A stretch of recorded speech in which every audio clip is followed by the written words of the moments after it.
Good afternoon, everybody. Thank you all for being here.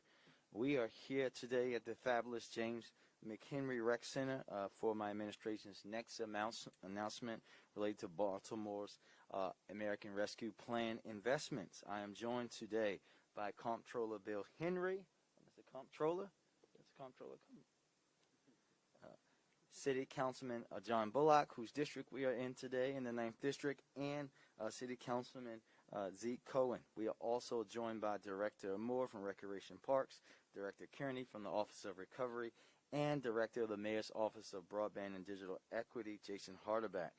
To date, the administration has announced significant investments that I would like to always call Baltimore's dual public health crises, $80 million to dealing with the continuing pandemic of COVID-19, $50 million towards violence prevention efforts going on in the epidemic of violence in Baltimore, and a combined $55 million towards workforce development and economic recovery. The COVID-19 pandemic showed us all in a very big way that internet access has become fundamental to our daily lives. Ensuring digital equity is not a choice, but is an imperative thing that we must do. Tens of thousands of households in our city lack reliable internet, and that's something that we know we cannot continue to happen.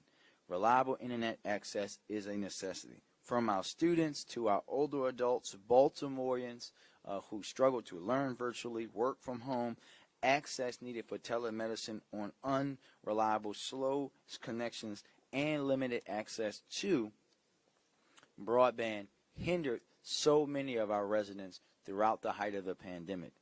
This is actually why I appointed Jason Harderback as Director of Broadband and Digital Equity to focus on bridging the digital equity gap and broadband connectivity issues while working to expand public access for Baltimore's residents.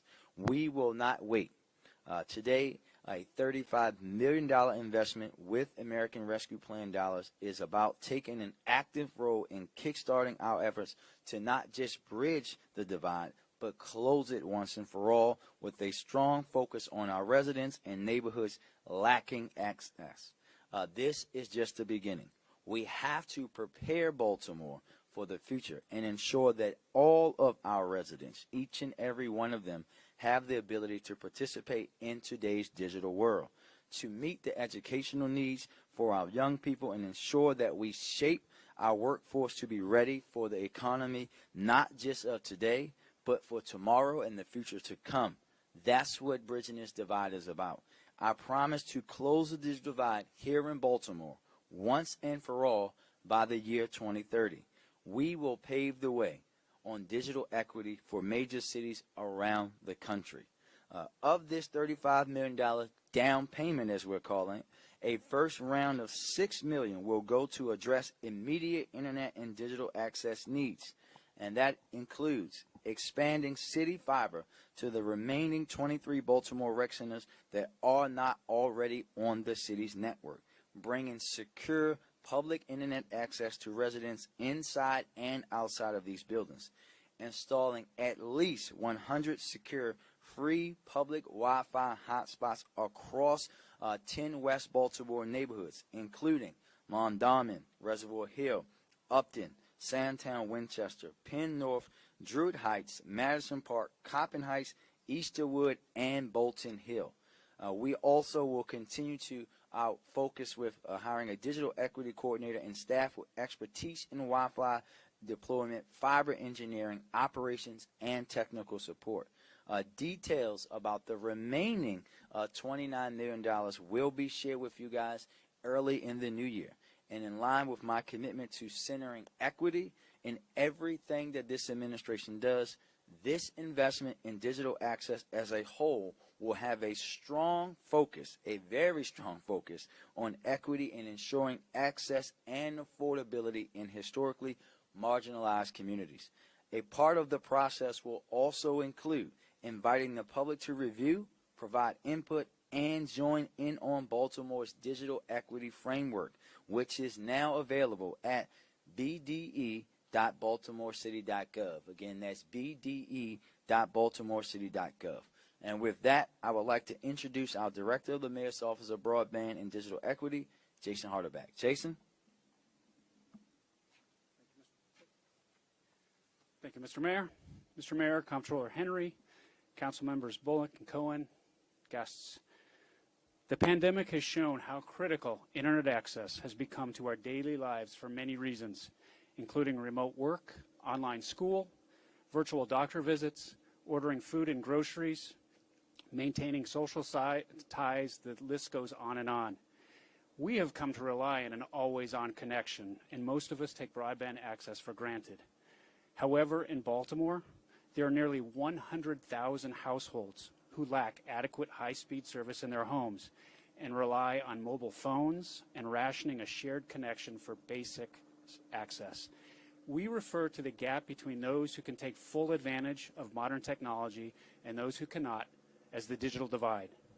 Mayor Scott established the Office of Broadband and Digital Equity with a clear mandate to lead our collective effort to permanently close Baltimore's digital divide. Today's announcement represents a down payment towards that audacious and essential goal. Broadband access has become too important in our daily lives to continue to take a hands-off approach and place all of our trust in the notion that market forces will somehow solve this. History has shown that a laissez-faire approach perpetuates and often deepens structural inequities, and it is the proper role of government to ensure that all citizens have equal access to the basics necessary to thrive in modern civil society. Like clean water and public roads, broadband access has become one of those essential services. These initial investments in the city's digital infrastructure will help expand access throughout some of our most underserved neighborhoods and represent our first step in providing every resident with expanded choices for broadband service. Our city has many assets, including our municipal conduit system, that give us a massive head start in our goal of building public infrastructure that will help ensure every Baltimorean shares equally in the benefits and prosperity that will come with world-class connectivity. Today, we will release Baltimore's Digital Equity Framework for public comment, which will serve as our vision and our compass as we begin the hard work to permanently close the digital divide in our city. As the mayor mentioned, you can now download and view the document at bde.baltimorecity.gov. Digital equity has become a moral imperative, and the future prosperity of Baltimore and all our residents depend on it. We welcome the input and active participation of every resident, organization, and stakeholder as we embark on this journey together. Thank you. Thank you, Director. And you're right, we are all in this together. It will take all of us, public and private partners, to come together in a true and deep way to close the digital divide in its entirety and deliver access to crucial technology resources to Baltimoreans. The administration will continue to remain laser focused on bridging this divide. I want to remind you that ARPA is just a down payment. This is just the beginning. There is a lot of work that remains to be done to eliminate the root causes of broadband and digital inequity by building an open access fiber infrastructure all across Baltimore. Like Director Harderbeck said, in order to tackle the root of this issue, we have to move towards treating broadband as a public good, much like water, and a necessity for everyday life in the same way that we deal with water and electricity. So please stay tuned as we go down this journey of eliminating the digital divide. And with that, we will take questions.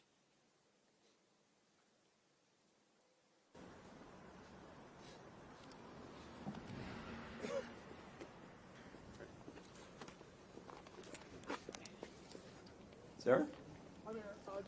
Hold on. It's still not on yet. Just because they're recording it, that's all.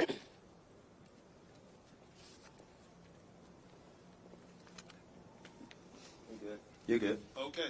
Mayor, what's the timeline for getting this up and running, and what does that look like for your administration in making sure that folks can have broadband access If you could explain that, please. Yeah, actually, Jason, go through the details, but we're talking about the first phase of work that we're going to start working on immediately. Jason? I know.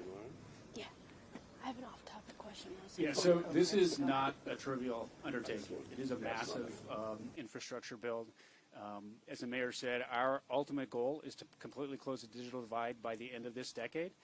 We will start construction on the first phase that the mayor announced earlier within a few months. The American Rescue Plan Act dollars all need to be spent by the end of 2026, but we will also be embarking on additional infrastructure build in parallel with that. The goal, and again, we are still developing the detailed plans for the design of the network, but the goal is to have the network in place substantially within the next 5 years. Yeah? Hi, How are you? I'm good. How are you? I'm good. Can you talk to us about the companies? Are there any specific companies? You know, when you sign up for internet at home, you can have Verizon, you can have Comcast. Do you have specific companies that you're talking to, and if so, which ones? So this is about the public network that we're talking about here today, and we're going to be working with all of our partners. As you heard me say in my remarks, this is about all of us working together to eliminate the digital divide, and it's going to be something that's going to require more than folks who provide the internet. Everybody, public and private, that wants to see Baltimore succeed is going to have to be a part of this work. So it's just not limiting to them. We're talking about expanding our, right now, access from city government, in rec centers, in hot spots that are going to be in neighborhoods that have been ignored for at least the 37 years that I've been alive. We're going to be starting there and building out, working in partnership with everyone. Reverend Tootin? Mr. Mayor, how closely are you working with the Baltimore City school system? I know that they're doing things that are very similar. Yep, I'll let Jason talk about that, but they are in direct contact and making sure, because we're serving the same people, and that we're doing this in a way that's very intelligent, so that we are building from strength together and not in competition with each other. You want to talk more about that? Yeah, it's an excellent question. I mean, we cannot solve or close the digital divide without close partnership with partners like Baltimore City Schools and libraries. We've actually started this work on identifying potential locations for public Wi-Fi by working with schools to identify where they were putting hotspots as they were attempting to address the connectivity challenges their students were facing during the pandemic. So it's going to be an even closer partnership over the years as we work on this problem together. Sir? Good to see you. Good morning. How soon can schools see these hotspots pop up? A physical date already in mind? Well, we're talking about rec centers. So as you said, the construction will start in the next few months. But from there, it'll be a time. It's not going to be something immediate, but this is something that we're hoping to build up over the next years as we continue on. Emily?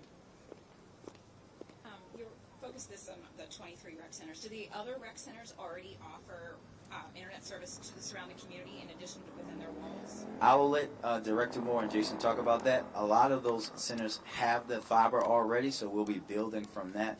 This is about, I'll have you guys come, Jason first and then Director Moore, about building on the success that we had in places that we don't have the secure in the fiber. Jason first. Yeah, so this will allow us to continue and complete the build of extending the city's fiber network to the remaining rec centers. I think virtually all rec centers, if not every rec center, already offers service. This is also about enabling us to use rec centers as hubs for the neighborhood as we expand our public Wi-Fi out into the surrounding community and into public spaces such as parks and other community gathering spaces. Yes, Jason's actually correct that the additional rec centers, the 27 rec centers that we currently have, they have active Wi-Fi, they have computer labs. This work will continue to expand that to reach into some of the parks and reach into some of the neighborhoods. As the mayor stated earlier, this is something that we saw during the school year, and we want to make sure that we address that need. And can you just tell me a little bit about how you selected the communities for the hotspots? Well, I'll let Jason go into the details, but I think if I just go through the names, right? Sandtown, Winchester, Penn North, Mondawmin, Madison Park, Coppin Heights. These are the neighborhoods that haven't had the city do investment, that have been ignored for so long, that we know that these were the young people. People don't have access to the internet. It's about putting the need in this infrastructure where it's needed the most so it can impact the folks who need it the most. Emily, not you. The other Emily. Good afternoon. I also have a question about the rec centers. I know there's the idea is that the Wi-Fi will extend outside of the rec center buildings too. Do we know roughly how many households or people each rec center will be able to provide that Wi-Fi to? I will leave that. I am a recovered tech nerd. I will leave that to Director Arterbeck. So the intent of public Wi-Fi is not to be a acceptable or a long-term substitute for fixed internet in homes. It's really about complementing service. So if somebody's able to receive or get on the public Wi-Fi network in their house, it would be a coincidence more than anything. What we're focused on is primarily in outside spaces where public buildings, public gathering spaces, parks, public markets, transit stops, that sort of thing. So the real effort here is to provide everyone with the ability to use free Wi-Fi to complement what they're already using and to avoid using their prepaid mobile data plans or their phone plans instead. Are we able to say that the Wi-Fi will extend like 50 meters outside of each rec center? Do we have? It's a great question. Our goal is to expand the range of each hotspot as much as feasible. It really depends on line of sight, how many trees, that sort of thing. Same challenges you have in your house, trying to get a good Wi-Fi signal. So it's a little easier outside, but we will be using, commercial grade external equipment. This is equipment that is designed for outside venues, and our goal is eventually to be able to offer public Wi-Fi throughout the city in all public spaces. Thank you. Ma'am? Good afternoon, Mayor. Pivoting a little, if that's okay. I think everybody is done asking questions about the rec centers. There's no surprise. Yesterday, a 65-year-old mom was talking to us, explaining her frustration. Her daughter's recovering in the hospital after being shot by a stray bullet. She said that she described Baltimore as the Wild West. I know that when you rolled out your 5-year crime plan, you said that the city would be able to see some results within the first year and each year after that. Can you say that the city is safer now than it was last year? I think that, I've said this to you before, women lie, men lie, numbers don't. We know that more people have been murdered in Baltimore, which is completely unacceptable. We do know that less people have been the victim of non-fatal shootings. Unfortunately, what happened to her daughter, which is a case that our police detectives are actively looking for individuals who contribute to that tragedy. We know that less people have been the victim of robberies and carjackings in Baltimore. So the reality is, Mackenzie, that we know that violent crime is down in Baltimore. But is the mayor, am I accepting of where we are? No. And we're going to work every day to make sure that we're better. And as I said before, that goes much deeper than the police department. That goes to every single agency in the city. That goes to every single business. Quite frankly, it goes to every single individual in the city. We all have to be better, and we all have to do more for Baltimore to truly be more. What do you say to the families who say that the 5-year crime plan is just simply taking too long? They want to see immediate results and to see, I mean, you say non-fatal shootings are down, but more than 600 people were shot. I understand what you're saying. I think that we have to understand two things. To those families, I would say that they're always going to have my deepest sympathy. And I've been impacted by gun violence in Baltimore, so I know that frustration. But we all have to also recognize this. What's happening in Baltimore has been happening in Baltimore for over 40 years. That's the truth. And what we have to do is be willing to commit ourselves to everyone being a part of that change.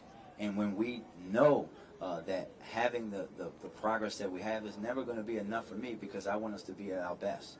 And we're going to push ourselves to do that each and every day. But the reality of what we're happening in Baltimore today is that this is the culmination. This is what a city looks like. If you look around the country, this is what cities look like when you don't invest in people and communities for decades on end. And we're now starting to reverse that trend. We're going to continue to hold people accountable. We're going to continue to press for more ways to deal with things like the flow of illegal guns into our community.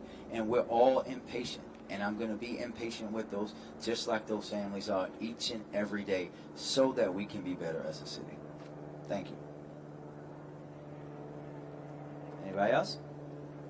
Thank you. One more. Has there been Hold on. I cut the mic back on. You good now? has there been Hold up. has there been a date set for your meeting with No, as of yet, I assume that I know that the governor's chief of staff and my chief of staff spoke recently, so I know that the meeting will happen, as the governor has said to you guys. That him and I don't have a problem meeting with each other or communicating. It will happen, and I know that we'll have a robust conversation. The governor Ms. Pete, you got to come over to the mic. Go ahead. Yes. I was just going to say the governor said yesterday that there was a meeting set for next week. Is that true? It might be. Okay. I know that his chief of staff and mine talk, and if he said it and it's on the schedule, it'll happen. We know that we'll continue to push and work with each other to make sure that we're doing everything we can do in partnership. He doesn't expect me to agree with everything that I say and vice versa, but it's about, for me, being adults and realizing the responsibility that we have to work together. Thank you. Do we have a young man who's an aspiring producer? Oh, yeah. Director who goes to the school. Can he take a picture with you? Oh, absolutely he can. Yes, sir.